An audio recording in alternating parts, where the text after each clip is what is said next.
How do you access Apple Watch settings on the iPhone? Let me show you how it works. If you're new here, most definitely subscribe so you never miss anything important.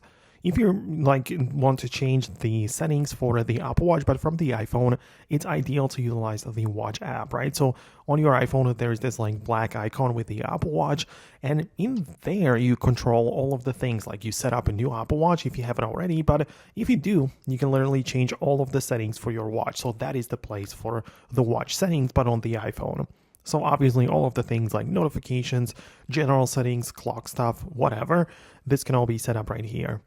Keep in mind that, of course, on the watch itself, we have the settings app too, and for the most part, it's displaying the same things, but the iPhone watch app, like changing the settings of the watch, but on iPhone, is a bit better because some features are simply not present on the watch settings, but only in the iPhone watch settings, if that makes sense, right?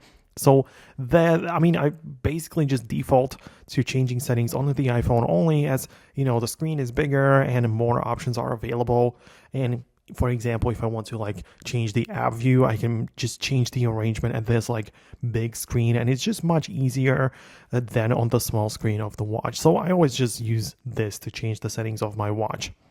However, if you specifically want to control the watch, but on the iPhone screen, it would be a good idea to utilize the accessibility feature by going to the settings, accessibility, and there is the Apple Watch mirroring. And when you enable it, the watch will be mirrored to the iPhone, and you can control it from the iPhone, and you can, I guess, specifically get to the watch settings, but directly on the watch. So yeah, as you can see, plenty of options are available. If the video has helped you out, let me know about it and hit the thumbs up, subscribe for more, and in case you have some questions, leave them in the comment section. It's possible I'll make an updated video about that. Thanks a lot, and I'll talk to you later.